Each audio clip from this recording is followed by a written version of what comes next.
Baik, Assalamualaikum warahmatullahi wabarakatuh. Bismillahirrahmanirrahim. Selamat malam semuanya. Perkenalkan, kami dari kelompok 2 yang akan mempresentasikan mata kuliah manajemen resiko. Kami di sini dari jurusan akuntansi 2019 akan mempresentasikan chapter 1 mengenai manajemen resiko yang bisa ditampilkan oleh Saudara Rudi. Silakan. Oh iya, sebelumnya perkenalkan nama saya Muhammad Aril Budiman dengan NIM 2019 12 11 036. Lalu ada teman saya Regina Fania dengan NIM 2019 12 11 016. Dilanjuti oleh teman saya Rudi Perdana 2019 12 11 022.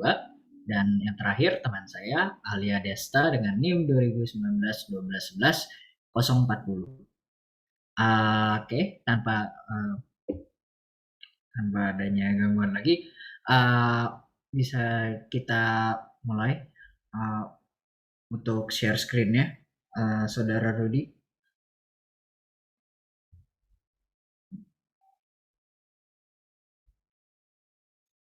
Apakah sudah muncul? Belum. Apakah sudah Oke. sudah di slideshow? Sudah di Ya, slideshow? oke. Hari ini ya sudah. Hari ini kita akan apa? Nah, hari ini kita akan mempresentasikan manajemen risiko chapter 1 yang mempertanyakan mengapa perantara keuangan, why financial intermediary itu atau yang ya itu sangat istimewa. Ini PPT ini disusun oleh kelompok kami, kelompok 2, yang akan untuk ini akan dibacakan oleh teman saya Rudi Perdana terlebih dahulu, lalu akan dilanjuti oleh saya. Rudi, dipersilahkan. Baik, pada kesempatan hari ini saya Rudi Perdana akan menjelaskan mengenai mengapa perantara keuangan atau financial intermediaries, kita sebut saja financial intermediaries, kita singkat sebagai FI, itu sangatlah istimewa.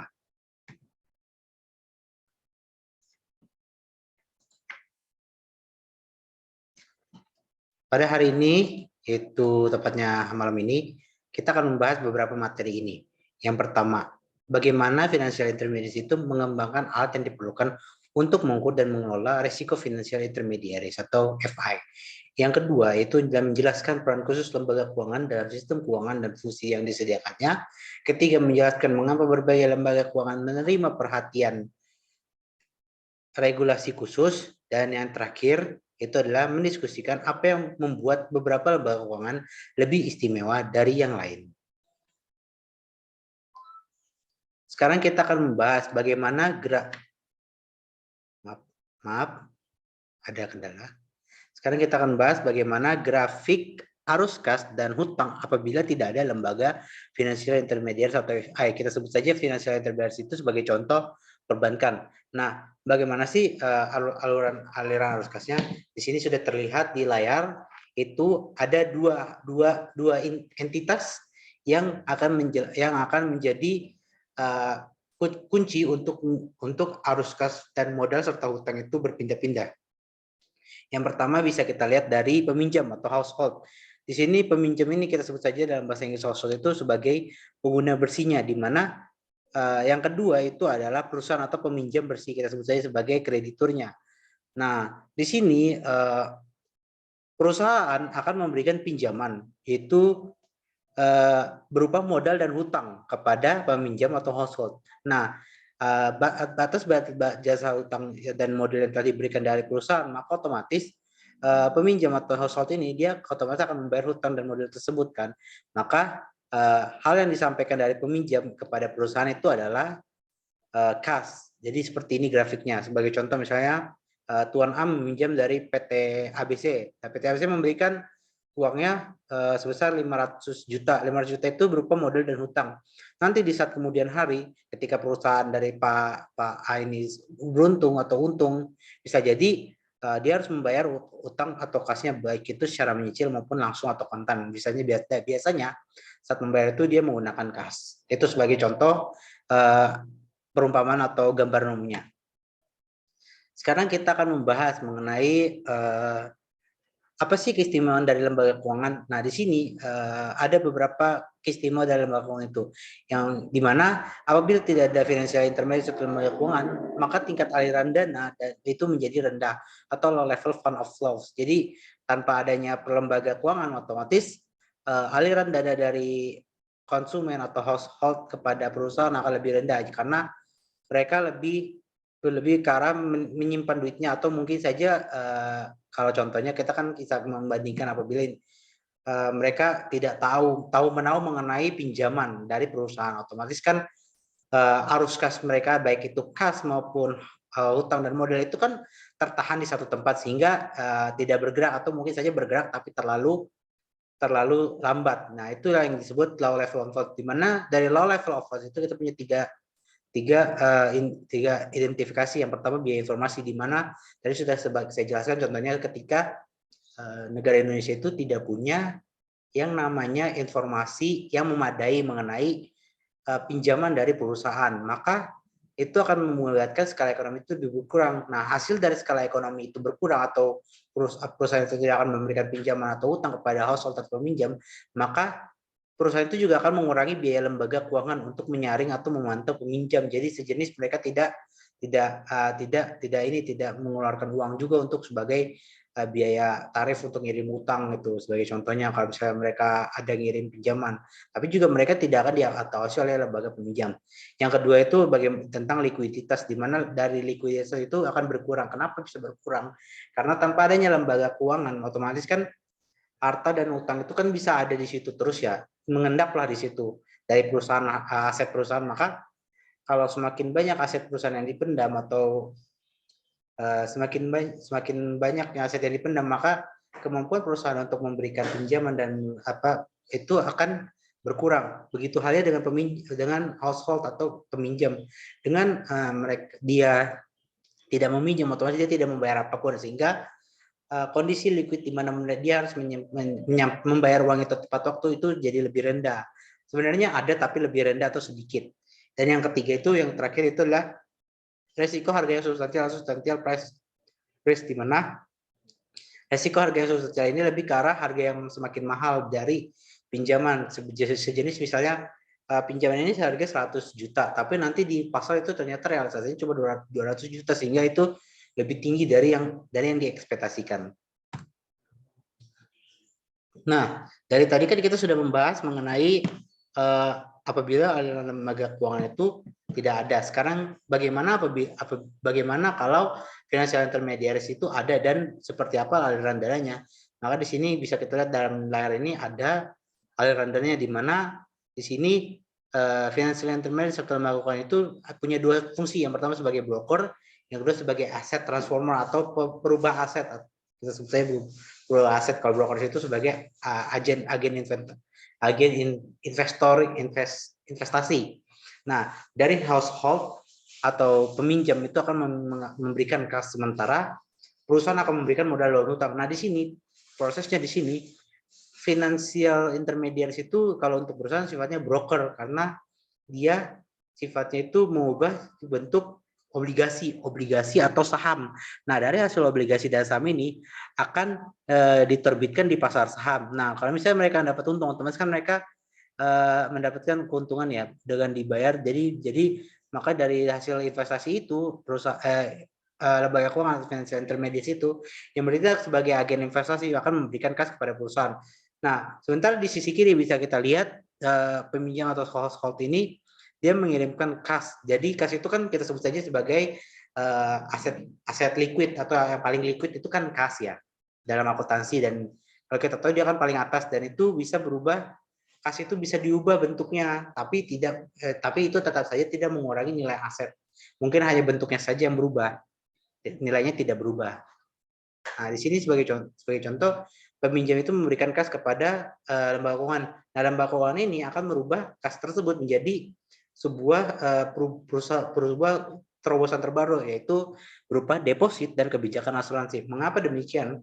Kalau deposit itu jatuhnya lebih karena menyimpan dananya, jadi sejenis menabung, tapi dengan ada bunga bertambah jangka, jadi sejenis kayak memberikan tambahan bunga walaupun itu sedikit. Ada pula juga deposit. Deposit itu biasanya terkenal di kalangan bank.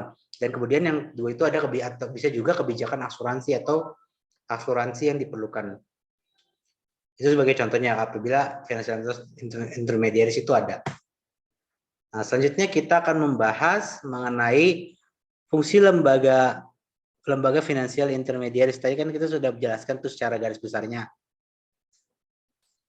Nah, garis besarnya itu pertama itu fungsi broker dan fungsi aset transfer atau perubahan bentuk aset. Nah, di sini fungsi broker tadi yang sudah saya jelaskan itu, financial intermediaries itu dapat bertindak sebagai agen investor atau investasi yang sudah dijelaskan.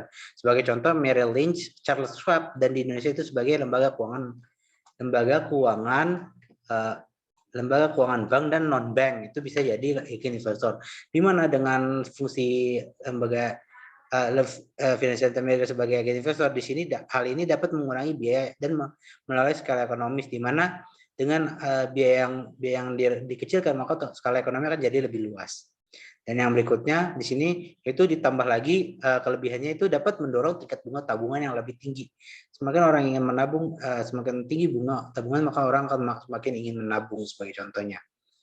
Selanjutnya yang kedua itu bagaimana financial intermediaries itu bertindak sebagai transformator aset atau perubahan bentuk aset. Di mana financial intermediaries ini tadi sudah saya jelaskan itu membeli sekuritas primer atau primary securities dengan menjual klaim keuangan kepada household. Nah, jadi sejenis mereka kan harusnya mereka household itu menggunakan kas, berarti dari intermediaries itu akan menjadi memberikan klaim keuangan, bisa jadi deposito, bisa jadi house claim asuransi. Nah, di sini ada pula tambahan yaitu sekuritas lebih sering kali mudah dipasarkan. Biasanya untuk perubahan aset itu akan lebih mengarah ke sekuritas sekunder dibanding sekuritas primer karena lebih mudah. Selanjutnya kita akan membahas mengenai peran financial intermediaries dalam menghemat biaya atau mengurangi biaya. Tadi kan sudah dijelaskan bagaimana perannya itu dalam mengurangi biaya atau menghemat biaya. Nah, di sini dalam biaya informasi atau information cost itu investor itu biasanya terkena biaya agensi, di mana ini tercatat dalam peran financial intermediary sebagai delegated monitor dalam buku Diamond tahun 1984. Di mana dalam buku Diamond ini dia menjelaskan bahwa kontrak hutang berjangka lebih pendek itu lebih mudah dipantau daripada obligasi. Jadi ibaratin kamu punya hutang 5.000 tapi jangka waktunya cuma 3 hari. Sementara kamu punya obligasi jangka waktunya sebulan, nilainya 25.000. Nah, biasanya orang lebih akan memilih lebih mudah dipantau 5.000 karena itu jangka waktunya lebih sedikit dan itu bisa ditagih kapanpun. Itu sebagai contoh. Kalau obligasi kan lama ya, kisaran 30 menit, 30 hari, berarti membutuhkan lebih susah untuk dipantau karena menunggu. Dan yang kedua itu di sini dalam buku Diamond dia juga mengatakan financial intermediaries ini cenderung memiliki keunggulan internasional, di mana kalau bisa sebutnya sebagai sejenis relasi lah, di mana dari satu bank ini ada relasi dengan satu bank yang lain. Ya, contoh bank A ini punya relasi dengan bank B. Di bank A itu ada nasabah yang ingin meminjam sebesar 100 juta. Maka dilihat portofolionya. Misalnya portofolio ini misalnya punya historinya portofolio investasi kreditnya itu macet, maka otomatis mereka akan diberitahu dari bank itu, barang yang lain itu memberitahu bahwa untuk tidak memberikan pinjaman kepada orang tersebut agar menghindari kredit macet. Lalu kemudian kalau misalnya investasinya bagus atau asetnya yang diberikan bagus, keagunannya bagus serta kreditnya lancar, maka otomatis dia akan diberikan pinjaman. Selanjutnya kita akan membahas mengenai hal yang spesial dari financial intermediaries. Nah, di sini tadi kita sudah membahas beberapa halnya. Di sini hal spesial itu yang pertama, liquidity dan price risk, di mana klaim sekunder yang dikeluarkan dari lembaga keuangan itu memiliki resiko harga yang lebih kecil. Sebagai contoh itu deposito, biasanya deposito yang dikeluarkan dari lembaga keuangan itu bunganya lebih lumayan, tapi tidak terlalu tinggi, tapi juga resikonya sangat kecil. Jadi tidak mungkin dia selalu rugi, jadi low risk low return. Nah, kemudian berikutnya itu lembaga keuangan memiliki keunggulan dalam mendiversifikasi risiko. Jadi di sini lembaga keuangan itu punya trik untuk memisahkan risiko dari investasi. Jadi sejenis mereka tahu kapan mereka harus menaruh uang, kapan mereka harus mengambil uang dan sebagainya. Ini adalah salah satu diversifikasi resiko. Dan yang kemudian itu bencana SNL ini pada tahun 1980 yang terkait dengan diversifikasi SNL itu yang tidak memadai. Jadi sini pada tahun 1980 itu ada suatu bencana di mana ada special liquidity tahun 1980 di mana bank-bank ini harus bersiap siaga untuk bersiap siaga untuk menahan bagaimana bank itu tidak kolaps. Maka di sini bank-bank itu udah tahu bahwa perusahaannya seperti maka di masa depan akan jadi seperti ini. Maka mereka akan mendiversifikasikan asetnya atau investasinya supaya tidak merugi semuanya.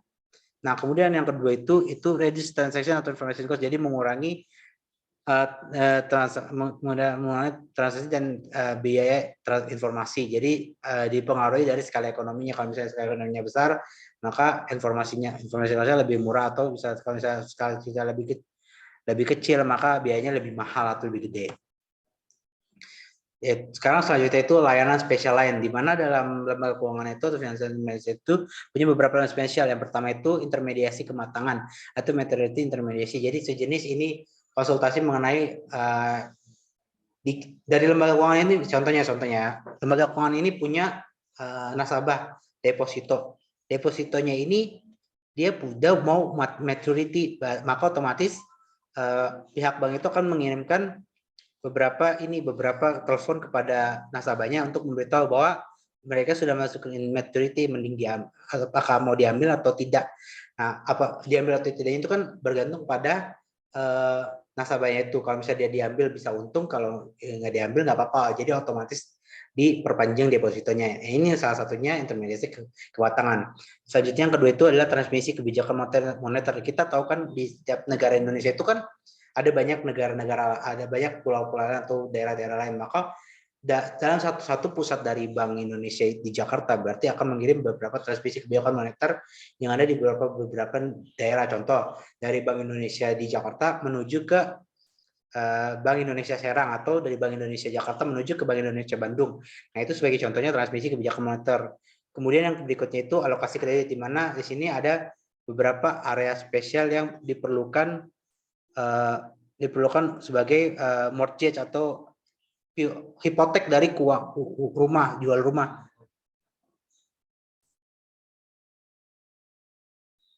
Keluar ya, jual rumah. Kemudian yang berikutnya itu ada transfer antar generasi atau perantara waktu.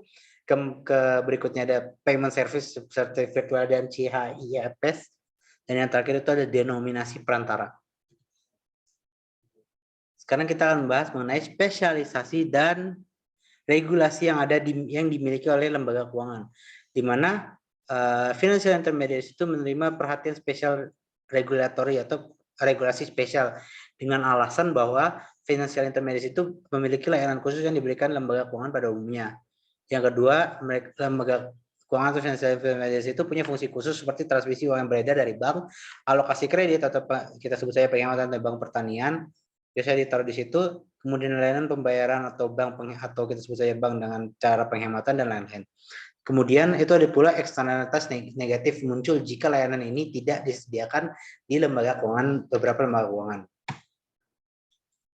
Ya, selanjutnya kita akan masih membahas regulasi financial intermediaries. Ini penting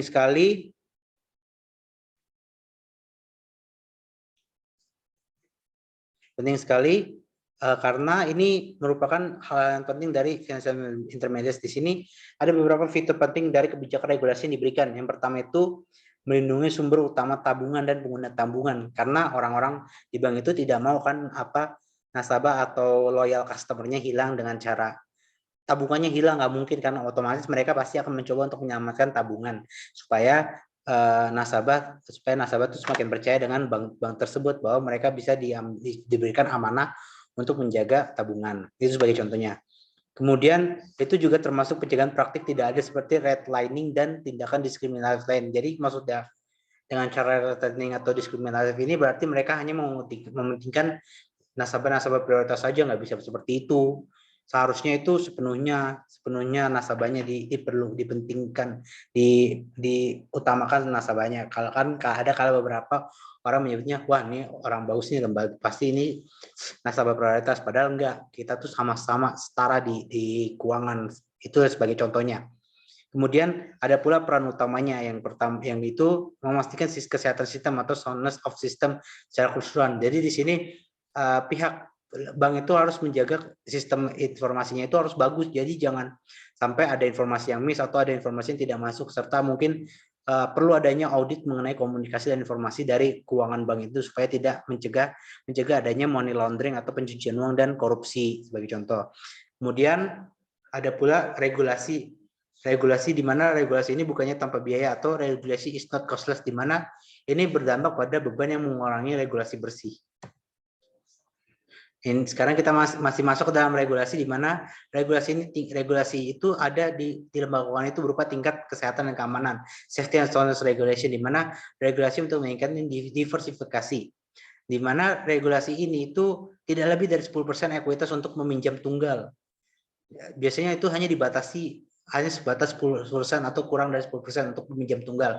Kemudian yang kedua itu perlu adanya minimum capital requirements, jadi sejenis agunan kapital modal yang perlu diajukan supaya menghindari kredit macet, karena kan tingkat kesehatan bank itu dilihat dari kredit macetnya.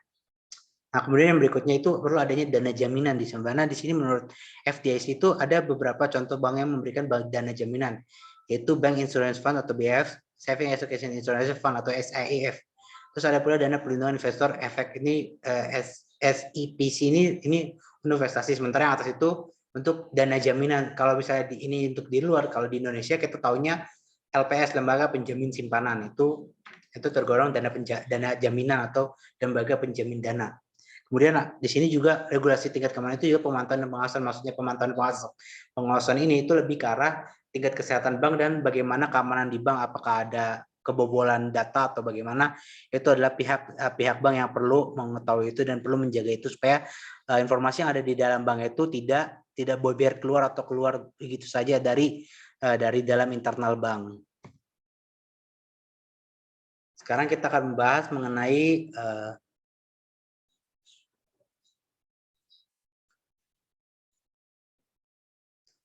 sekarang kita membahas mengenai regulasi, masih hal yang sama. Yang pertama itu yaitu selanjutnya regulasi tentang kebijakan moneter, di mana dalam regulasi kebijakan moneter ini perlu adanya Federal Reserve secara langsung dengan mengontrol outside money atau uang eksternal. Kemudian yang kedua itu jumlah uang yang beredar dan jumlah yang besar ada inside money atau deposito. Dan yang terakhir itu ada persyaratan cadangan dan fasilitasi transmisi kebijakan moneter. Sekarang kita akan membahas mengenai bagaimana transmisi kebijakan moneter ini bekerja. Nah, di sini bisa kita lihat bagaimana sih bekerjanya kebijakan moneter itu, dilihat dari tujuan akhir kebijakan moneter itu awalnya adalah untuk menjaga dan memelihara kestabilan nilai rupiah.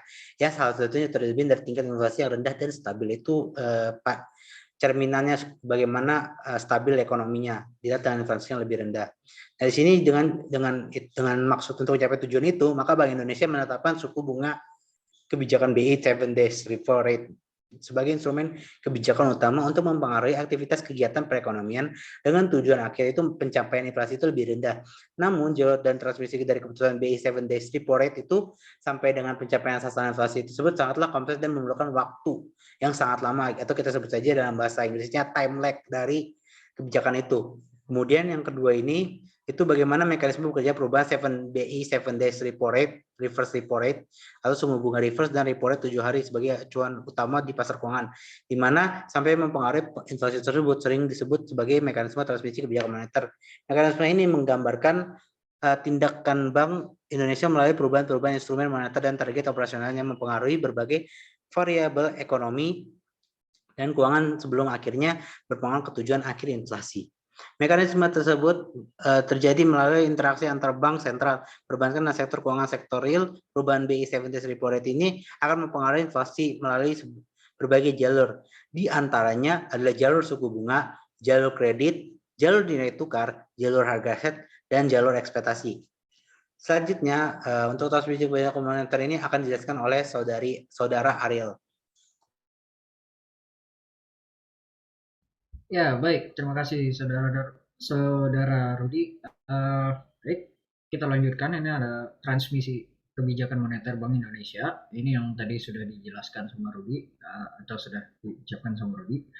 Jadi transmisi kebijakan moneter jalur suku bunga ini, yang pertama itu dari BI Rate. BI Rate ini menghasilkan ada 5 poin, di sini bisa dilihat, yaitu yang pertama, 3 bagian pertama itu yang nanti akan dikonsumsi sebagai investasi. Yang pertama itu ada suku bunga, deposito, dan kredit.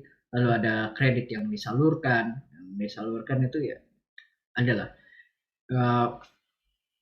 memang harus jalan terus ya kredit, ya mungkin itu bisa dari bank yang meminjam atau ya seorang pengusaha yang meminjam. Lalu ada yang di sini, yang terakhir di konsumsi investasi itu ada harga aset atau saham obligasi. Ya, ini yang diinvestasikan. Selain dari konsumsi selain dari konsumsi investasi ini, ada juga yang akan menjadi ekspor, yaitu nilai tukar. Nilai tukar ya falas, mata uang asing, money exchange yang mungkin kita ketahui pada kalangan muda ya. Ini yang nanti akan membantu, dan dari keempat ini akan membantu kepada produk domestik bruto untuk negara kita. Dan selain itu juga adanya, dari BI Rate itu kita juga harus mengekspektasi inflasi yang nantinya, produk domestik bruto itu yang sudah dihasilkan dari konsumsi investasi, lalu juga sama ekspor atau impor. Di sini, produk domestik bruto ini hasilnya nanti akan dilihat apakah kita apa, mengalami inflasi atau tidak, dan jika iya mungkin ya harus, baik ya atau tidak itu akan harus ada feedback kepada BI Rate, dan di sini ya BI Rate akan mengantisipasi dan, merumus, dan memusyawarahkan ulang dan bagaimana untuk, tahun depan. Dan ini bisa dilihat ini merupakan sebuah siklus. Uh, ini akan terus berputar, dan berulang lagi. Oke, next.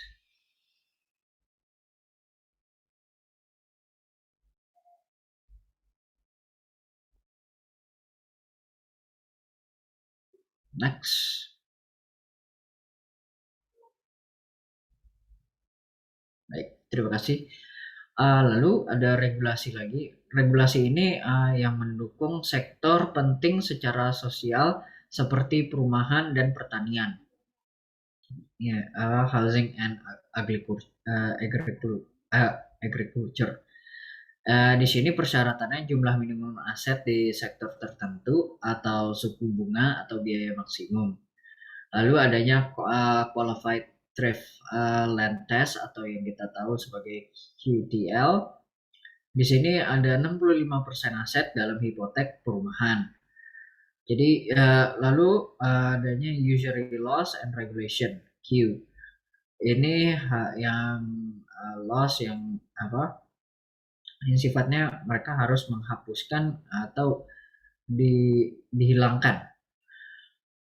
Oke, next.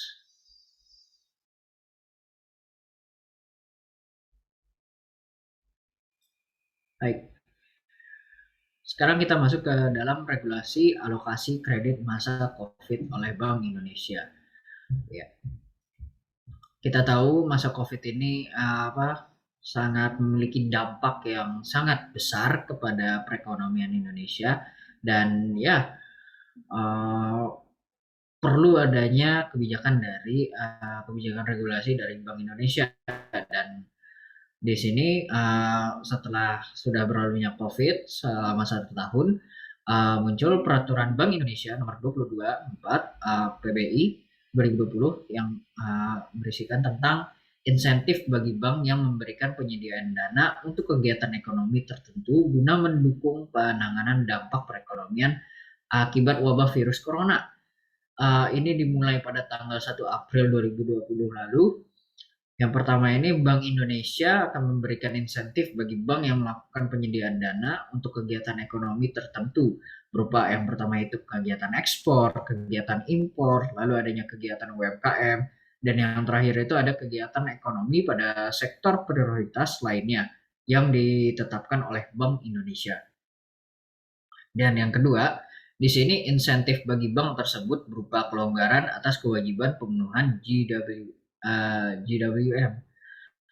dalam rupiah yang wajib dipenuhi secara harian dengan besaran yang ditetapkan oleh Bank Indonesia melalui ketentuan pelaksanaan dari PBI. Next.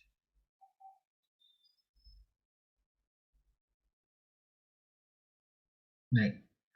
Dan regulasi-regulasinya itu ada 3 di sini yang bisa kita lihat. Yang pertama itu peraturan pelindungan konsumen atau Community Reinvestment Act atau yang kita ketahui sebagai CRA. Lalu adanya di Indonesia itu undang-undang pengungkapan hipotek rumah atau yang diartikan di itu adalah Home Mortgage Disclosure Act, singkatannya HMDA. Dan yang kedua, di sini ada efek pada beban regulasi bersih. Di sini efeknya itu FFIEC memproses info sebanyak 31 juta transaksi hipotek pada tahun 2002. Lalu yang ketiga ini ada potensi perluasan peraturan seperti CRA ke LK lain seperti perusahaan asuransi. Next.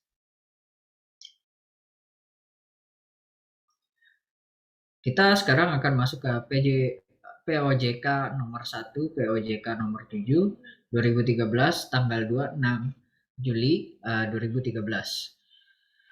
Jadi pada POJK ini tentang perlindungan konsumen sektor jasa keuangan. Perlindungan konsumen menerapkan prinsip-prinsip transparansi, perlakuan yang adil, keandalan, kerahasiaan, dan keamanan data atau informasi konsumen. Penanganan pengaduan serta penyelesaian sengketa konsumen secara sederhana, cepat, dan biaya terjangkau. Ini mahalnya pada BI yang melakukan sistem perlindungan kepada konsumen, itu baik dari uang rusak atau gagalnya pembayaran atau dengan ketidakadilan. Hal tersebut bisa dilaporkan ke kantor BI dan akan diselesaikan secara hukum dan regulasi yang ada. Lalu di sini pelaku usaha sektor jasa keuangan diwajibkan yang pertama itu membentuk unit kerja atau menunjuk pejabat untuk menangani fungsi pelayanan dan penyelesaian pengaduan. Lalu memiliki sistem pengendalian internal terkait dengan perlindungan konsumen. Dan yang ketiga itu memiliki dan menerapkan kebijakan dan prosedur tertulis perlindungan konsumen. Dan yang terakhir itu keempat itu melakukan pelatihan untuk karyawan yang memenuhi kriteria berikut. Dan kriteria untuk karyawan tersebut yang pertama itu berhadapan langsung dengan konsumen. Dan yang kedua itu dapat melakukan pengawasan pelaksanaan pelayanan dan penyelesaian pengaduan konsumen. Dan yang ketiga itu terkait dengan penyusunan pelaporan dengan otoritas jasa keuangan. Keempat, pelaku usaha jasa keuangan yang melanggar ketentuan dalam POJK tersebut.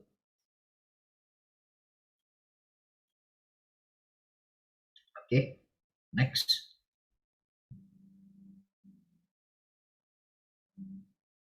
Nah, sekarang kita masuk ke dalam regulasinya. Dalam regulasi ini ada peraturan perlindungan investor. Perlindungan terhadap penyalahgunaan seperti perdagangan, insider trading, lack of disclosure, yaitu kekurangan pengungkapan, penyalahgunaan jabatan, lalu pelanggaran tanggung jawab dan fidusia. Dalam regulasi ini, regulasi kuncinya itu ada dua. Yang pertama itu Securities Act of 1933 and 1934 itu untuk yang internasional. Lalu untuk Indonesia itu ada Undang-Undang Perusahaan Investasi tahun 1940. Perbedaannya itu ya dari yang internasional itu sama yang Indonesia itu sekitar ya 6 tahun ya. Uh, Oke, okay. Next.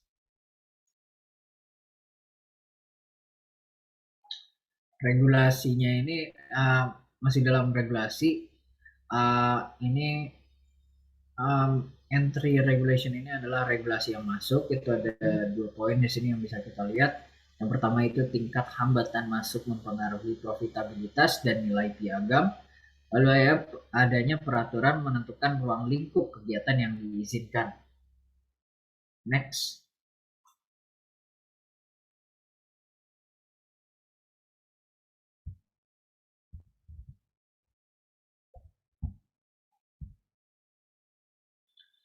Baik. Kita masuk ke dalam mengubah dinamika keistimewaan.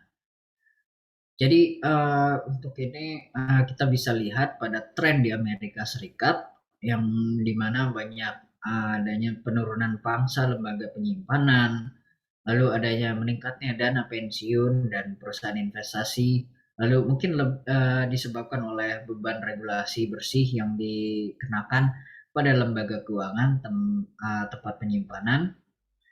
Lalu adanya perubahan teknologi yang mempengaruhi penyampaian layanan keuangan dan masalah regulasi. Lalu adanya potensi regulasi untuk diperluas ke hedge fund. Akibatnya bencana manajemen modal jangka panjang. Next. Dan setelah kita mengetahui tren pada Amerika Serikat, kita juga harus mengetahui tren yang akan ada di masa depan nanti. Di sini kita bisa lihat adanya melemahnya public trust and confidence pada financial intermediaries dapat mendorong disintermediasi. Ya, kita bisa lihat ya golongan anak muda sekarang ya untuk perihal ke bank itu sudah ya apa atau lembaga yang menjadi financial intermediaries itu yang berkaitan dengan pemerintah mungkin bisa dibilang mereka rada kurang percaya. Uh, ini ya karena banyak konspirasi teoris dan lain-lain gitu. Yang kayak data keuangan mereka ini ya mungkin dari ini publik ini mesti ditingkatkan edukasinya lagi dan mungkin dari pihak uh, lembaga financial intermediaries ini juga dapat mempromosikan dan mencari cara untuk menggain trust public. Itu mungkin ya tidak mudah, tapi ini yang harus diperhatikan untuk tren masa depan kita. Lalu adanya peningkatan aktivitas merger di dalam dan lintas sektor. Di sini ada 2 poin merger yang mungkin bisa kita sebutkan. Di sini ada City Corp and Wisatawan dan Wisatawan. Lalu adanya UBS dan Paine-Webber. Lalu di sini adanya merger berskala yang lebih besar. Contohnya kayak JP Morgan itu merupakan perusahaan yang sangat itu ya uh, terkenal dan Chase saya kurang memahami tentang Chase tapi ya lalu ada ya serta Bank One and First Chicago dan yang terakhir itu ada yang pertumbuhan dalam perdagangan online dan fintech. Oke, ini mungkin kita bisa ya pertumbuhan dalam perdagangan online dan fintech yang sangat luas sekarang bisa dilihat ya. lainnya. Oke, next. Lalu setelah dari tren masa depan yang tadi saya sebuti dan saya jelaskan, di sini adanya kasus-kasus global yang perlu diperhatikan juga. Yang di dalam PPT ini ada tiga yang bisa kita lihat. Yang pertama itu ada meningkatnya persaingan dari lembaga keuangan asing di dalam dan luar negeri. Lalu adanya merger yang melibatkan bank terbesar di dunia. Yang tadi itu ya kita sudah jelaskan juga, seperti kayak JP Morgan dan Chase, dan ada yang itu. Dan yang terakhir ini merger yang menggabungkan sektor jasa keuangan yang sebelumnya sifatnya itu terpisah dari jasa keuangan lainnya. Oke, bisa next.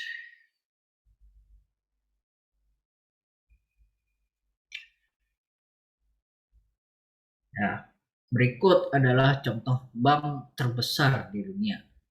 Baik, di sisi kiri di sini ada nama-nama banknya dan negara dan asal negaranya, dan di sisi kanan ini kita bisa lihat jumlah aset yang mereka miliki dalam bentuk jumlah US dollar, juta US, ya, jutaan di US dollar.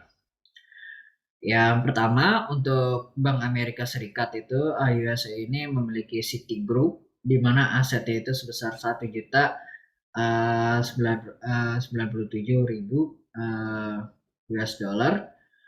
Nah, lalu untuk Jepang, di sini Jepang memiliki tiga, namun dia dapat menempati posisi kedua yaitu Mizuho Financial Group sebesar 945.688.000. Dan di posisi ketiga ada UBS, itu untuk Bank Switzerland yang tadi yang kita sebutkan ya, ya itu sebesar 825.000 US dollar. Lalu ada Sumitomo Mitsui Fin dari Jepang juga, Jepang dapat menempati posisi kedua dan keempat, dan Sumitomo ini memiliki aset sebesar 802.674. Lalu untuk Deutsche Bank, untuk untuk Jerman, itu memiliki aset sebesar 794.984 US dollar. Ini dalam bentuk juta ya, Pak, teman-teman. Oke, dan yang terakhir untuk ini posisi keenam, Bank of Tokyo Mitsubishi. Sahabat juga dari Jepang, di posisi keenam ini memiliki aset sebesar 789.495 US dollar dalam bentuk jutaan. Next. Dan di sini bank terbesar di Indonesia. Setelah tadi ya, itu bank terbesar di dunia. Sekarang kita masuk ke bank terbesar di Indonesia pada tanggal 30 Juni 2020. Nama bank pertama itu adalah PT Bank Rakyat Indonesia Persero Tbk, atau yang kita tahu sebagai BRI. Asetnya bisa dilihat sebesar 1.300.000.000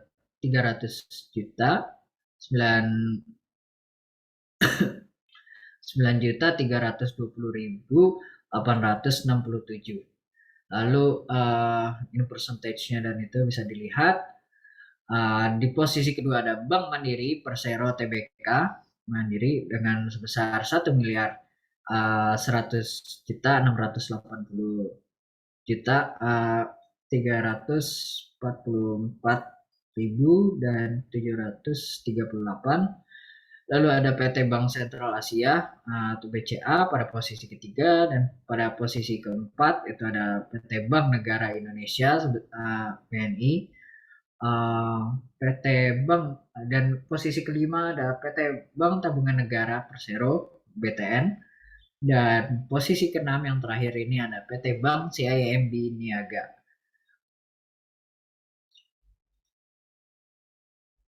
Ya, sekian dari presentasi untuk chapter 1.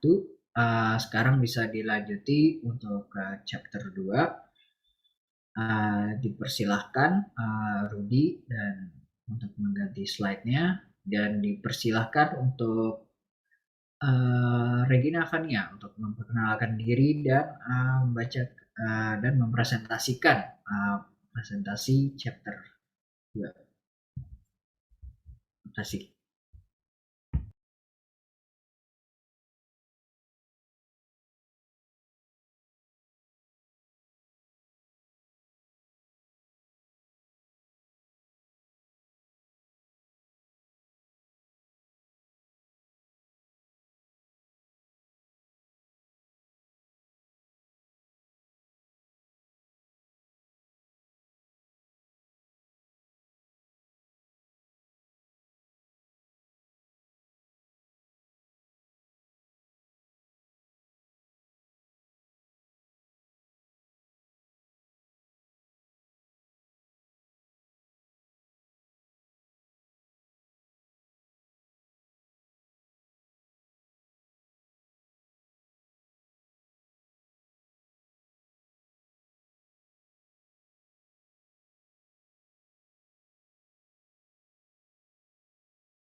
Selanjutnya, saya akan mempresentasikan chapter 2.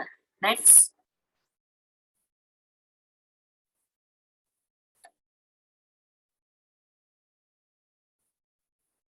Untuk kelompoknya masih sama. Yang pertama ada saya sendiri, Regina Fania Surita. Kemudian ada Rudi Perdana, ada Muhammad Adil Budiman, dan ada Alia Desta. Next. Yang akan kita bahas di chapter 2 ini yaitu Risk of Financial Institution. Nanti akan ada pengertian dari interest rate risk, credit risk, liquidity risk, foreign exchange risk, market risk, off balance sheet risk, dan teknologi and operational risk. Next. Untuk yang pertama yaitu risiko suku bunga. Next. Interest rate risk atau risiko suku bunga adalah risiko di mana nilai wajar atau arus kas kontraktual masa datang dari suatu instrumen keuangan akan terpengaruh akibat perubahan suku bunga pasar. Exposure perusahaan yang terpengaruh risiko suku bunga pertama terkait dengan utang bank. Untuk meminimalkan risiko suku bunga, perusahaan mengelola beban bunga melalui kombinasi utang dengan suku bunga tetap dan suku bunga variabel dengan mengevaluasi kecenderungan suku bunga pasar. Manajemen juga melakukan penelaahan berbagai suku bunga yang ditawarkan oleh kreditur untuk mendapatkan suku bunga yang menguntungkan sebelum mengambil keputusan untuk melakukan peringkatan utang baru. Pada tanggal 31 Desember 2018, berdasarkan simulasi yang rasional, jika tingkat suku bunga utang bank lebih tinggi atau lebih rendah 1%, atau tingkat 1 Desember 2017 lebih tinggi atau lebih rendah sebesar 1% dengan seluruh variabel-variabel lain tidak berubah. Maka laba sebelum pajak penghasilan untuk tahun yang berakhir pada tanggal 31 Desember 2018 akan lebih rendah atau lebih tinggi sebesar 3.447.595,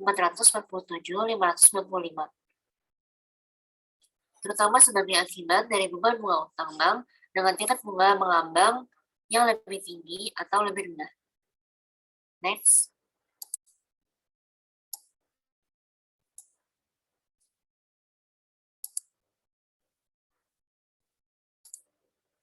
Risiko suku bunga adalah risiko yang timbul karena nilai relatif aset berbunga, seperti pinjaman atau obligasi akan memburuk karena peningkatan suku bunga. Risiko ini bisa diartikan sebagai risiko yang diakibatkan adanya perubahan suku bunga yang ada di pasar sehingga akan mempengaruhi pendapatan investasi. Secara umum, jika suku bunga meningkat, harga obligasi akan turun. Demikian juga sebaliknya. Next. Yang kedua yaitu ada credit risk atau risiko kredit. Next. Risiko kredit atau credit risk didefinisikan sebagai risiko kerugian yang terkait dengan kemungkinan kegagalan counterparty memenuhi kewajibannya, atau risiko bahwa debitur tidak membayar kembali utangnya. Contoh, Bank A memberikan kredit perumahan kepada debitur perorangan. Saat memberikan kredit tersebut, Bank memiliki risiko bahwa sebagian atau seluruh debitur perorangan tersebut akan gagal membayar bunga ataupun pokok kredit yang diterimanya. Risiko kredit timbul dari adanya kemungkinan bahwa kredit yang diberikan oleh bank atau obligasi yang dibeli tidak dapat dibayarkan kembali. Risiko kredit juga timbul dari tidak dipenuhinya berbagai bentuk kewajiban pihak lain kepada bank, seperti kegagalan memenuhi kewajiban pembayaran dalam kontrak derivatif. Untuk sebagian bank, risiko kredit merupakan risiko terbesar yang dihadapi. Pada umumnya, margin yang diperhitungkan untuk mengantisipasi risiko kredit hanyalah merupakan bagian kecil dari total kredit yang diberikan bank dan oleh karenanya kerugian pada kredit dapat menghancurkan modal dalam waktu singkat. Next.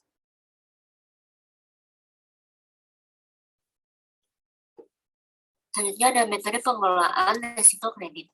Bank menggunakan sejumlah teknik dan kebijakan dalam mengelola risiko kredit untuk meminimalkan kemungkinan terjadinya atau dampak dari kerugian kredit atau dikenal dengan mitigasi risiko kredit. Teknik dan kebijakan tersebut adalah yang pertama ada model pemeringkatan atau grading model untuk kredit perorangan. Yang kedua ada manajemen portofolio kredit. Yang ketiga ada sekuritisasi. Yang keempat ada agunan. Yang kelima ada pengawasan arus kas. Dan yang terakhir ada manajemen pemulihan. Next.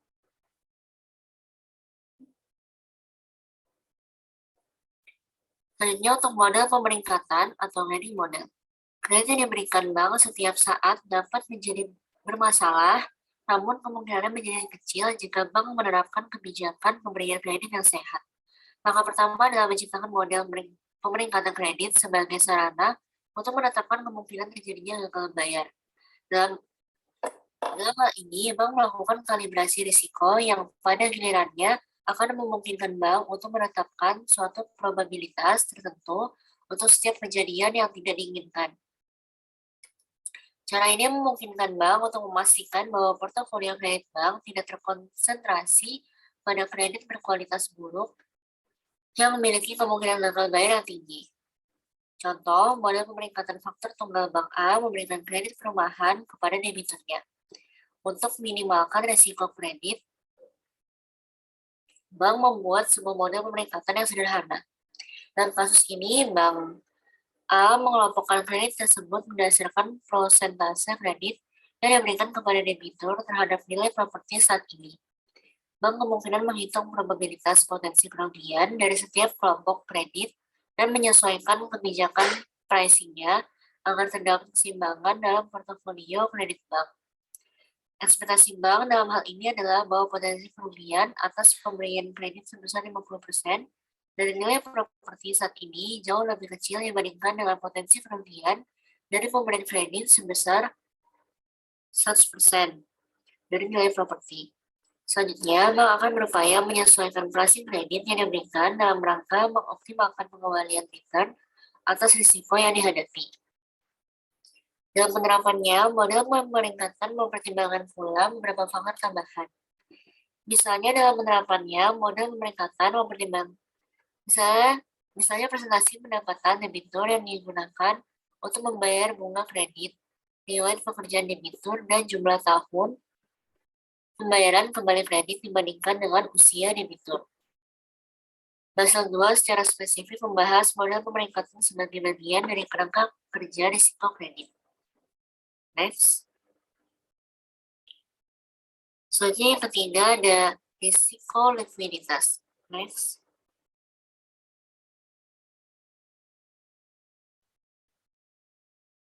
Untuk risiko likuiditas adalah suatu risiko yang mana pada suatu perusahaan atau individu sudah tidak mampu lagi memenuhi kewajiban keuangan dalam jangka waktu pendek karena tidak bisa mengubah asetnya menjadi uang tunai.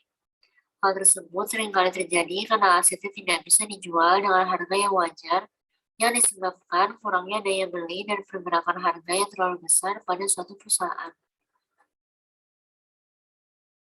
Likuiditas adalah salah satu aspek yang sangat penting di dalam keuangan perusahaan. Perannya yang sangat penting ini pastinya akan menentukan tingkat kemampuan suatu perusahaan dalam menutupi kewajiban lancarnya. Tapi jika perusahaan tidak mampu melakukan pengelolaan keuangan secara tepat, maka kemungkinan besar akan timbul risiko likuiditas di masa depan. Jika hal ini tidak bisa segera diatasi, tentunya akan berdampak buruk untuk perusahaan. Untuk itu, menilai risiko likuiditas sangatlah penting, sehingga perusahaan akan sangat membutuhkan kecermatan analisis tim keuangan dalam hal menilai risiko likuiditas. Mereka adalah tim yang memiliki tanggung jawab dalam memahami penyebab risiko likuiditas yang mungkin akan timbul, cara mengelola, dan hal lainnya. Next. Selanjutnya, hal ini sangat bergantung pada likuid atau tidaknya nilai keuangan suatu perusahaan. Likuiditas pada suatu perusahaan bisa dikatakan tidak bermasalah bila seluruh aset untuk memenuhi kewajibannya tidak mengalami masalah ataupun kerugian tertentu. Tapi bila perusahaan tidak mampu mencukupi likuiditas tersebut, maka bisa dikatakan bahwa perusahaan tersebut harus menerima berbagai risikonya. Untuk itu, jangan heran bila risiko likuiditas selalu berkaitan dengan kondisi yang merugikan dalam suatu perusahaan. Hal tersebut membuat risiko likuiditas diartikan sebagai kesulitan suatu perusahaan dalam memenuhi kewajiban lancarnya. Next.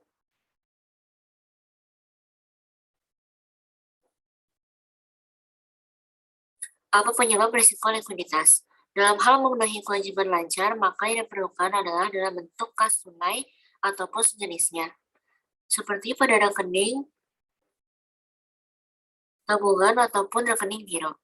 Bila suatu aset lancar sudah dijadikan sebagai andalan perusahaan dalam menutupi hutangnya, maka aset tersebut harus terlebih dahulu dilikuidasi menjadi kas tunai. Tapi hal ini juga tidak menutup kemungkinan bahwa perusahaan tidak bisa mengkonversi asetnya menjadi uang. Maka hal inilah yang menjadi penyebab risiko likuiditas. Ketidakmampuan tersebut terjadi karena beberapa faktor. Bisa jadi karena adanya kegagalan pengelolaan keuangan dan lain-lain. Nah, untuk lebih jelas, dalam memahami penyebab risiko likuiditas, maka kami akan menerangkan beberapa poin di bawah ini.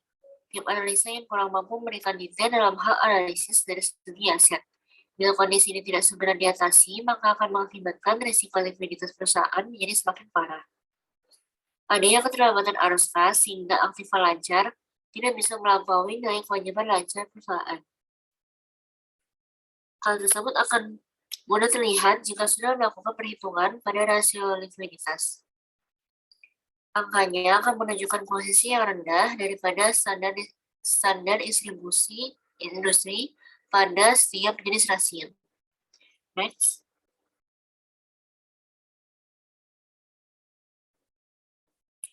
Selanjutnya untuk pengukuran risiko likuiditas. Yang pertama ada rasio keuangan,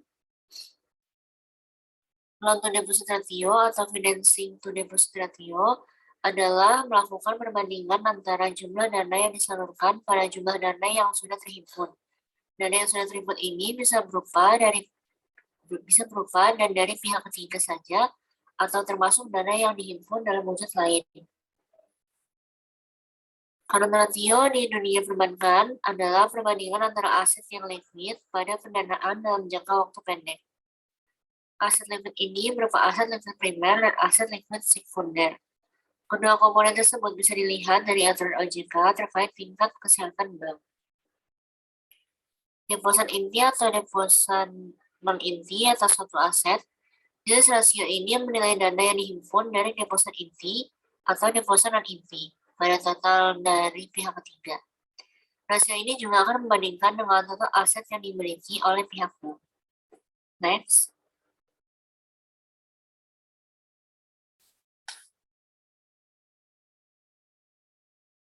Yang kedua ada arus kas. Dalam hal ini adalah suatu pengukuran likuiditas dengan menggunakan analisa kesenjangan likuiditas. Kesenjangan dalam hal ini adalah perbandingan antara posisi aset dan juga kewajiban dalam jangka waktu tertentu. Next.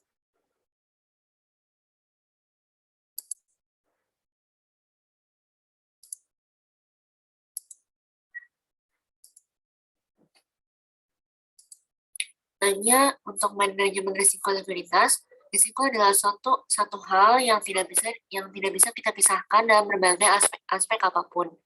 Jika terjadi risiko, maka hal tersebut tetap akan terjadi dan tidak akan bisa dihindar walaupun sudah melakukan berbagai hal untuk menghilangkan risiko ini. Oleh karena itu, hal yang bisa Anda lakukan adalah melakukan manajemen risiko. Hal ini harus dilakukan agar risiko yang sudah terjadi tidak berdampak besar pada operasional perusahaan. Beberapa manajemen risiko likuiditas yang bisa dilakukan antara lain, yang pertama, identifikasi kesenjangan likuiditas. Dalam hal ini, tentunya Anda harus mengidentifikasi kesenjangan yang terjadi antara aktiva lancar dengan kewajiban lancar, dan cara dalam menghadapinya.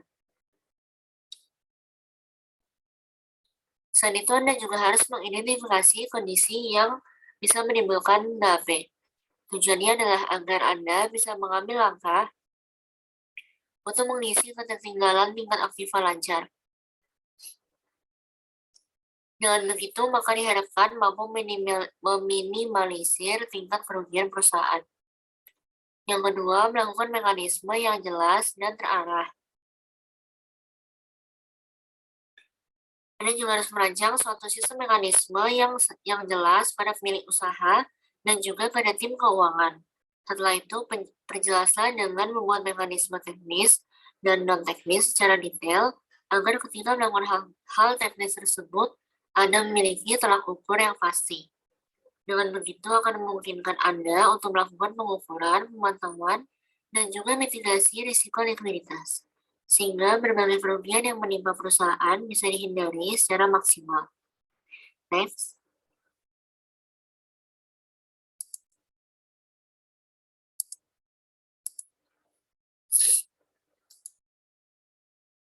Yang ketiga yaitu tingkatkan cadangan kas atau setara kas. Sifat kas ataupun yang setara dengan kas yang sangat liquid sudah jelas.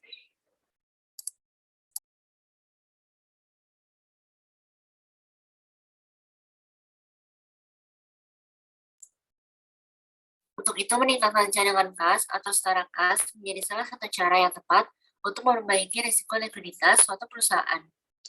Manajemen risiko likuiditas serta manajemen biaya yang tepat tentunya akan memberikan tingkat kepercayaan yang baik pada pihak yang berhubungan di dalamnya, seperti pihak kreditur bank. Kenapa? Karena kedisiplinan dalam hal manajemen akan tergambar pada suatu eksekusi dalam melakukan kewajiban secara tepat waktu dan sesuai dengan jadwal tanggal jatuh tempo. Untuk itu, hal penting dalam hal ini adalah perusahaan harus mampu mempertahankan aset lancarnya agar bisa memastikan mampu memenuhi kewajibannya. Next. Selanjutnya akan dijelaskan oleh Alia Desta.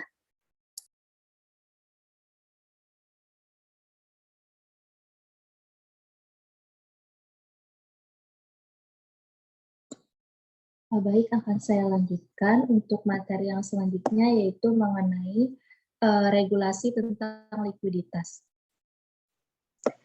Yang mana dalam peraturan tentang likuiditas ini memang tidak secara jelas diatur dalam tingkat kesehatan bank dan juga aturan terkait manajemen risiko.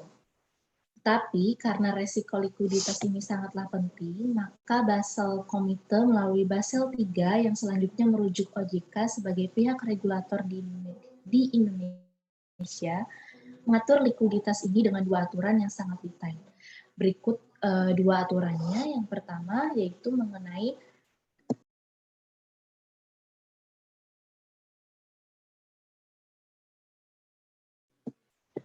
liquidity coverage ratio atau LSR.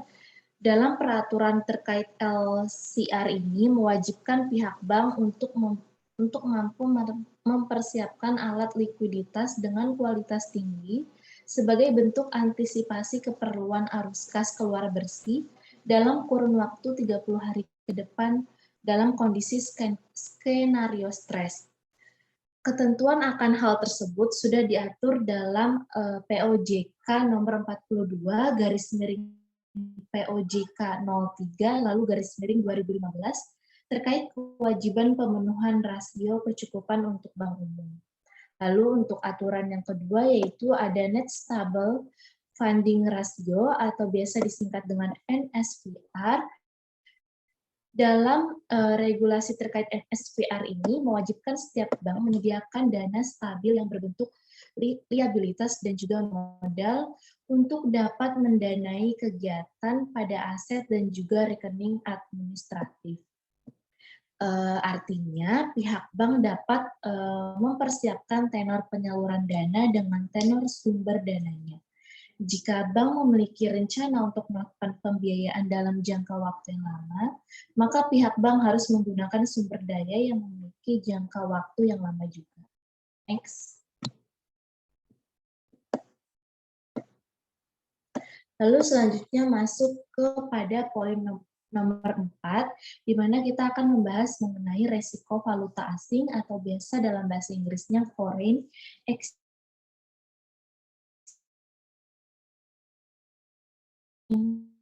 risk. Next.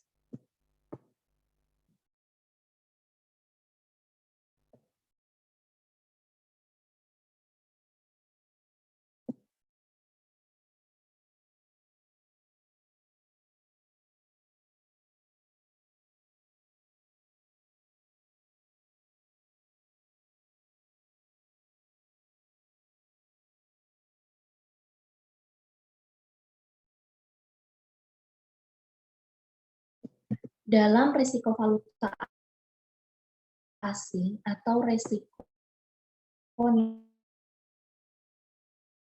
nilai tukar mata uang asing adalah paparan yang dapat berakibat nilai tukar valuta asing, mengikuti fundamental permintaan dan juga penawaran di dalam pasar valuta asing. Fluktuasi kecil adalah hal yang wajar dan juga ketidakpastiannya itu sangat rendah. Tapi jika bergerak liar, hal itu dapat menimbulkan ketidakpastian dalam pengambilan keputusan ekonomi oleh suatu bisnis.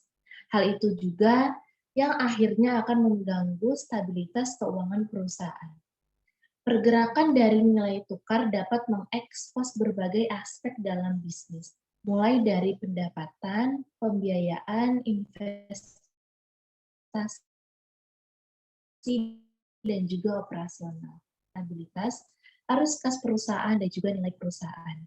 Istilah lain dari resiko nilai tukar mata uang asing yaitu dengan resiko falas, atau juga biasa disebut dengan resiko nilai tukar. Next.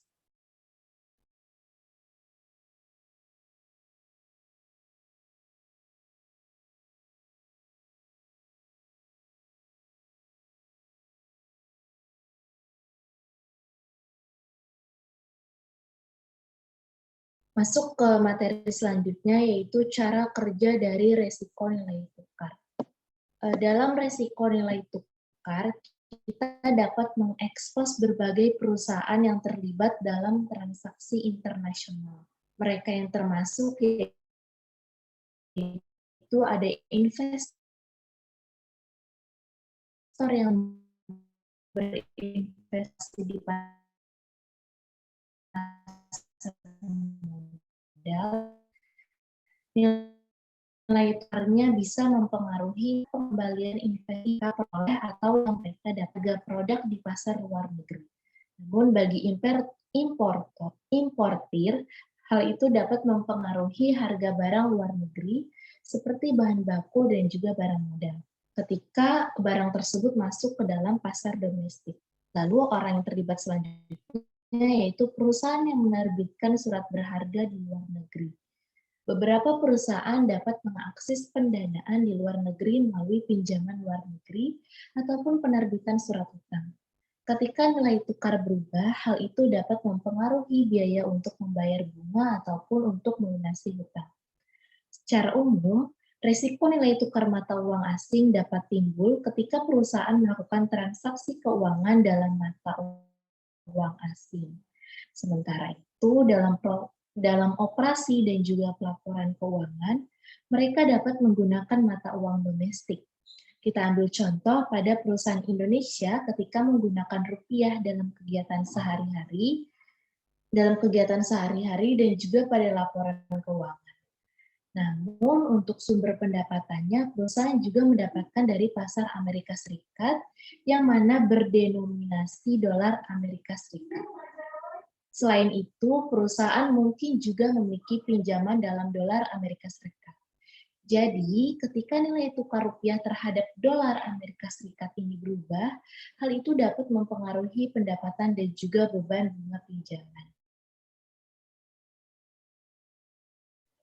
Yang kemudian, pada akhir periode akuntansi, oleh karena itu, perusahaan harus mengkonversi pendapatan serta beban bunga dalam dolar Amerika Serikat ke dalam rupiah. Next.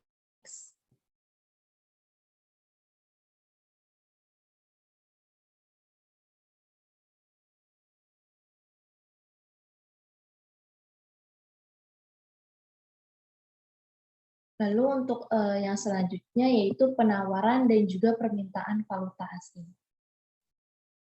Di sini disampaikan bahwa valuta asing adalah perdagangan mata uang dari negara yang berbeda. Kondisi pasar dan juga harga dalam pasar valuta asing bergerak dengan sangat dinamis dan juga sangat cepat dalam menanggapi peristiwa baik itu peristiwa ekonomi, politik, perang, maupun bencana. Dalam bidang ekonomi, pada kondisi pasar terdapat dua kekuatan utama yang saling berinteraksi dan juga dapat membentuk titik keseimbangan, yaitu adanya penawaran dan juga permintaan. Sehingga terbentuk keseimbangan yang dicerminkan pada level harga dan juga kuantitas. Dalam konteks pasar valuta asing, komoditi yang diperjualbelikan adalah valuta asing dan juga harganya adalah nilai tukar.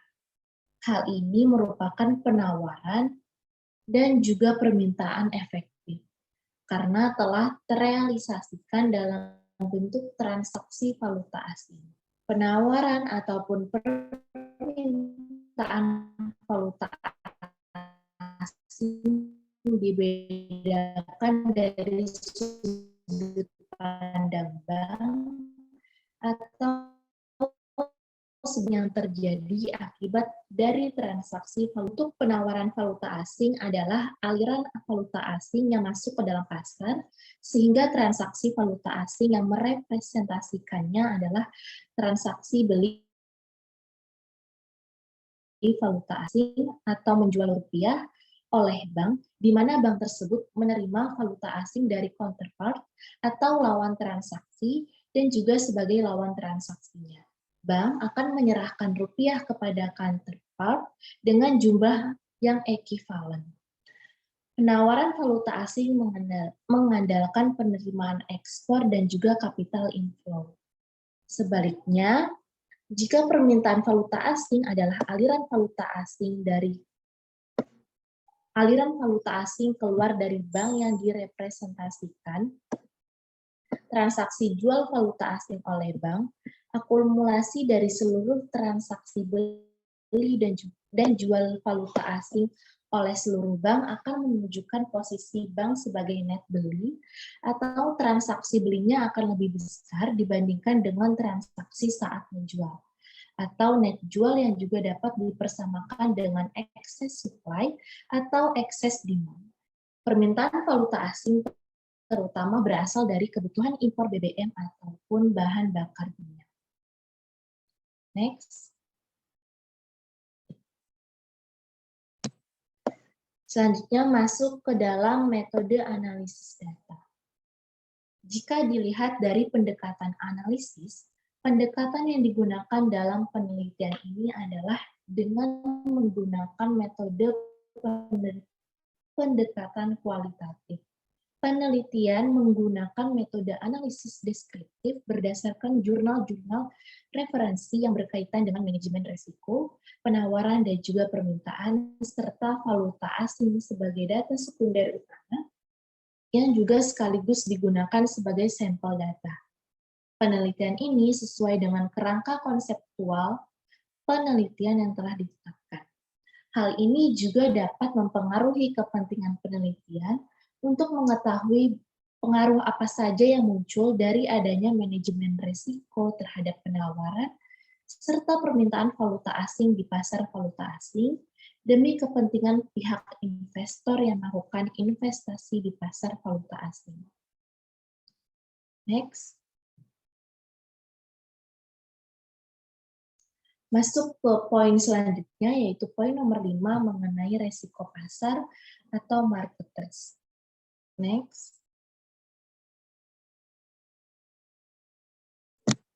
Di sini dijelaskan bahwa resiko pasar adalah kemungkinan individu ataupun entitas yang akan mengalami kerugian karena adanya faktor yang mempengaruhi kinerja investasi di pasar keuangan. Resiko pasar adalah resiko fluktuasi ataupun naik turunnya nilai aktiva bersih yang disebabkan oleh perubahan sentimen pasar keuangan seperti saham dan juga obligasi. Resiko pasar tidak dapat dihilangkan melalui diversifikasi meskipun dapat dilindungi dengan cara yang lain. Sumber resiko pasar termasuk resesi, gejolak politik, perubahan suku bunga, bencana alam, dan juga serangan teroris. Hal tersebut cenderung mempengaruhi seluruh pasar pada saat yang bersamaan. Resiko pasar ada ataupun terjadi karena adanya perubahan harga seperti standar deviasi perubahan harga saham, mata uang, atau komoditas yang disebut sebagai volatilitas harga, dinyatakan sebagai angka absolut atau persentase dari nilai awal seperti 10%. Untuk mengukur resiko pasar, investor dan juga analis akan menggunakan metode value at risk atau VAR. Dari pemodelan VAR inilah metode manajemen risiko statistik yang mengkuantifikasi potensi kerugian saham atau portofolio serta kemungkinan potensi kerugian tersebut terjadi. Meskipun terkenal dan juga digunakan secara luas, metode VAR ini memerlukan asumsi tertentu yang dapat membatasi presisinya. Misalnya, diasumsikan bahwa susunan dan juga isi portofolio yang diukur tidak berubah selama periode tertentu. Meskipun hal ini mungkin dapat diterima untuk cakrawala jangka pendek dan mungkin memberikan pengukuran yang kurang akurat untuk investasi jangka panjang. Next.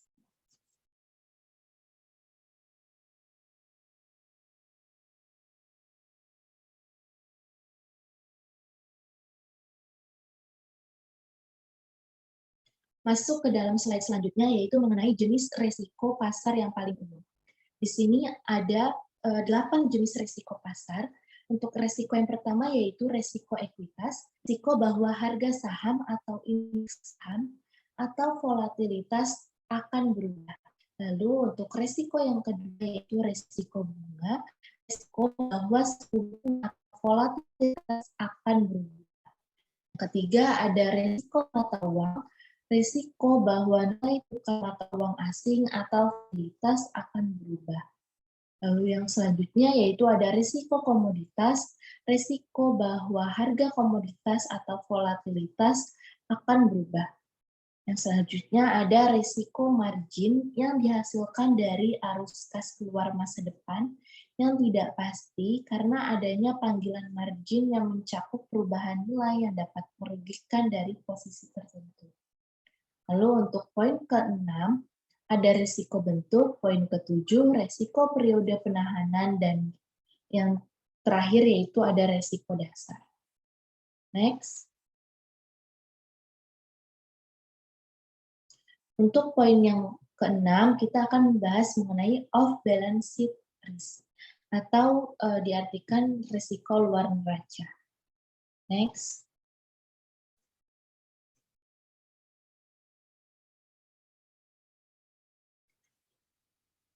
Off-balance sheet adalah istilah yang digunakan untuk menggambarkan kewajiban kontingensi, aset kontingensi, dan juga komitmen yang mengikat secara hukum, tetapi bukan aset ataupun kewajiban yang ditampilkan pada neraca berdasarkan PSAK. Contohnya termasuk komitmen pinjaman dan juga letter of credit. Lalu untuk yang off balance sheet adalah akun aset ataupun kewajiban yang secara efektif merupakan aset atau kewajiban perusahaan, tetapi tidak muncul di neraca keuangan perusahaan. Hal ini juga dikenal sebagai pembiayaan kreatif karena dapat menciptakan keuntungan ilusif dengan menambahkan transaksi yang palsu seperti anjak piutang dan juga saham konsinyasi yang dapat menggelembungkan keuntungan serta menyembunyikan kewajiban. Next.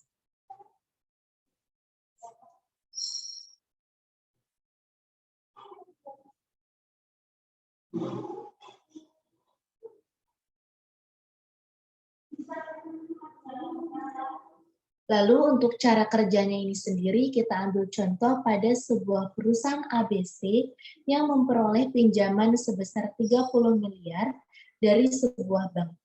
Perjanjian keuangan untuk pinjaman tersebut mengharuskan perusahaan ABC untuk menjaga rasio debt to equity ratio agar tetap di bawah 0,5. Pada saat yang sama, karena adanya kebutuhan ekspansi bisnis, perusahaan ABC ingin membeli mesin produksi yang baru. Mesin ini seharga 1 miliar, tetapi tidak memiliki uang tunai untuk melakukan pembelian. Jika perusahaan menambah utang untuk membeli mesin, maka perusahaan akan melanggar perjanjian kredit yang sebelumnya. Oleh karena itu, perusahaan mencari cara lain untuk bisa membeli mesin baru tersebut. Untuk mengatasi masalah tersebut, perusahaan ABC membuat entitas yang terpisah dan entitas tersebut akan membeli peralatan mesin yang baru. Dari entitas ini kemudian akan menyewakan mesin ke perusahaan ABC melalui sewa operasi.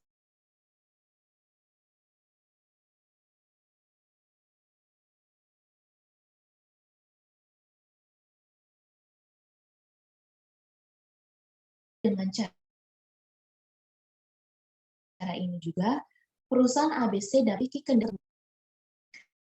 Dan dalam hal ini, perusahaan ABC menggunakan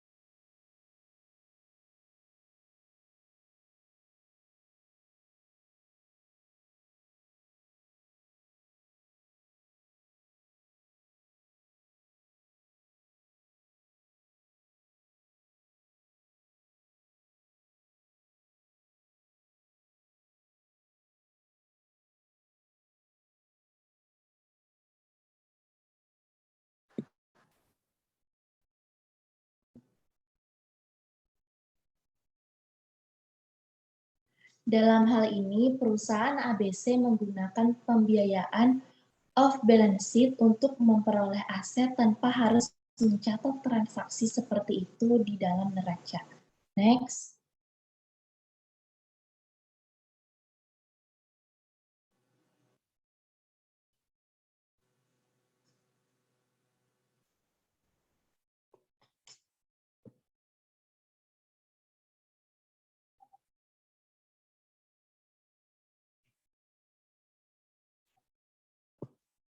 Lalu tujuan dari pembiayaan off-balance sheet ini yang paling sering digunakan yaitu untuk memenuhi persyaratan keuangan.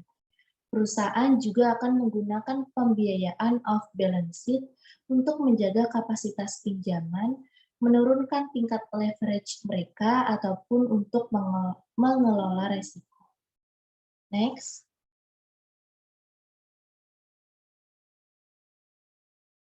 Masuk ke pembahasan yang terakhir atau pada poin nomor 7 mengenai teknologi and operational risk. Next.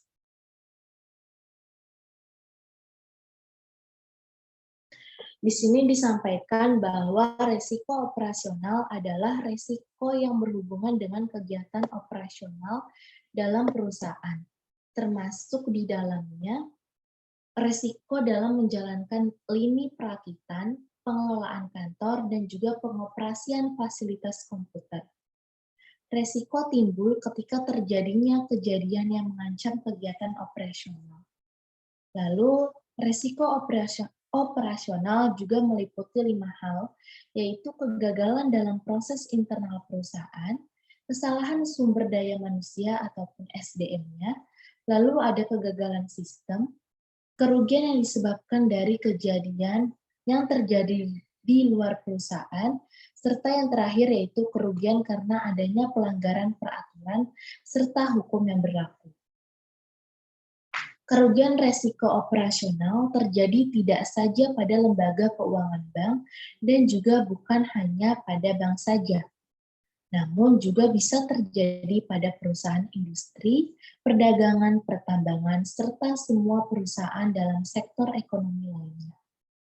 Resiko operasional concern pada resiko kebijakan dan juga organisasi, resiko sistem, resiko bisnis, serta resiko manusia dan juga resiko proses, transfer resiko dan juga keuangan, serta pemantauan, sebagaimana yang telah dikemukakan Cipta Kornkicil pada tahun 2009 mengenai perusahaan harus menentukan kebijakan manajemen risiko operasional yang dapat mendefinisikan kebutuhan perusahaan yang diperlukan untuk dapat meliputi manajemen risiko operasional yang menjamin suatu rancangan kerangka menyeluruh untuk mengukur serta mengelola risiko operasional. Perencanaan strategis untuk menjamin bahwa risiko perusahaan yang dipertimbangkan dalam rencana bisnis dan direvisi dalam rencana akuisisi strategi dan juga produk baru serta strategi. Akuntansi keuangan untuk menjamin akurasi, ketepatan waktu, kualitas catatan rekening, serta profitabilitas perusahaan serta proyeksi kapital. Pemeriksaan untuk memastikan unit perusahaan akan berkoordinasi dengan prosedur dan juga kebijakan perusahaan. Dalam memperoleh jaminan hukum bahwa kegiatan perusahaan dapat mematuhi semua peraturan dan hukum, teknologi informasi atau biasa disingkat dengan TI akan menjadi dasar jaminan bahwa rencana pemulihan perusahaan sudah ada dan juga sudah teruji, dan adanya perlindungan informasi keamanan pada jaminan keamanan perusahaan sehingga aset perusahaan yang dilindungi dapat dipelihara. Next.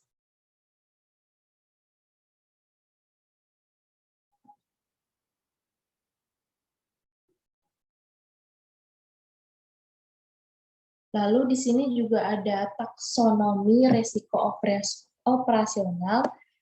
Secara alami, risiko operasional bertujuan untuk mengklasifikasikan risiko operasional secara homogen untuk dapat mengidentifikasi secara spesifik tanggung jawab serta pengukuran manajemen risiko.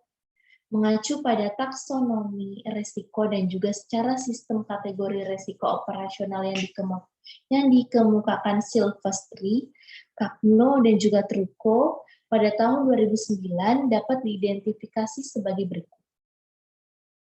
Yang pertama yaitu ada risiko teknologi atau teknologi risk, yang mana pada kelompok aktivitas di mana sumber risiko akan berasal dari hasil implementasi teknologi seperti tingkat performance aset yang rendah, kegagalan dalam implementasi teknologi. Lalu yang kedua ada risiko rantai supply, aktivitas yang berhubungan dengan procurement, expediting, inspection, dan juga aktivitas logistik lainnya. Yang ketiga ada risiko proyek, aktivitas yang berhubungan dengan waktu, biaya, kualitas yang terkait dalam proyek. Lalu yang keempat ada risiko lingkungan, kejadian yang memberi dampak terhadap lingkungan ketika sistem sedang beroperasi. Lalu yang selanjutnya ada risiko okupasional, yang mana kejadian yang berdampak pada kesehatan dan juga keselamatan kerja. Dan selanjutnya ada risiko informasi, kejadian yang berhubungan dengan alur informasi yang terdapat dalam sebuah sistem.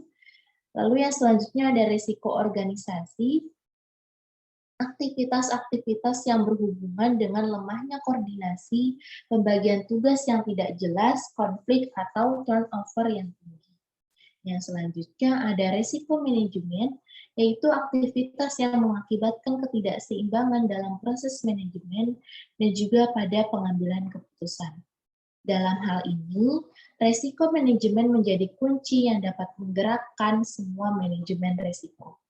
Dan yang terakhir yaitu ada risiko aset serta fasilitas, yang mana kejadian yang berhubungan dengan aset dan juga fasilitas yang menjadi sumber risiko. Next.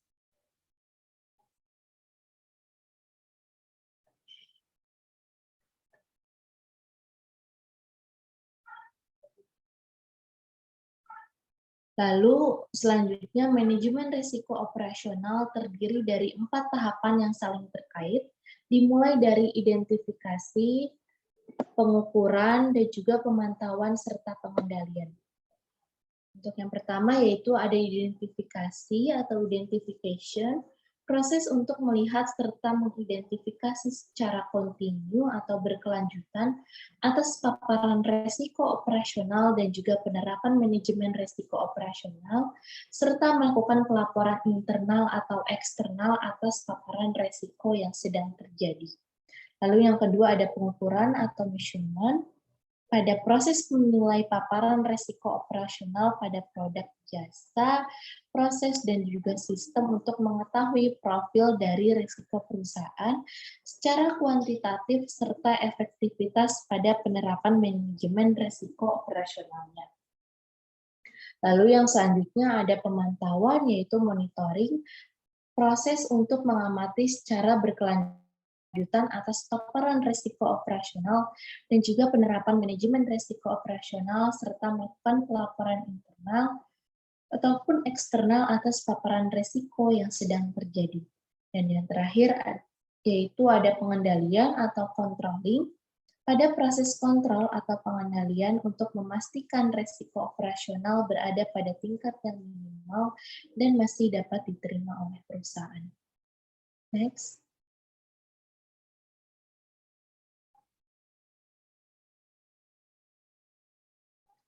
Nah, untuk yang terakhir yaitu untuk membantu ke dalam 4 tahapan proses di atas tadi, kita dapat menggunakan perangkat kerja manajemen risiko operasional yang biasa dikenal sebagai berikut.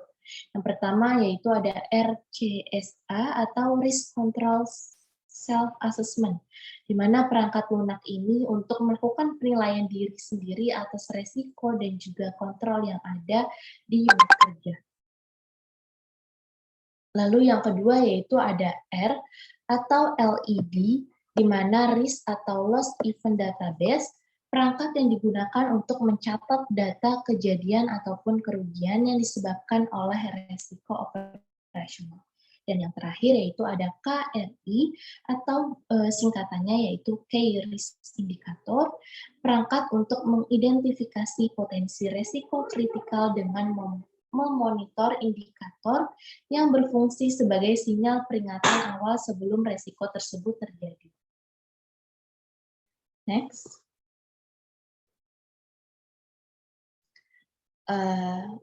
Sekian presentasi dari kelompok kami. Berakhir sudah pada chapter 1 dan juga chapter 2 yang telah kami bahas, yaitu telah dibahas oleh kelompok 2. Sampai bertemu kembali di chapter selanjutnya ataupun pada minggu depan.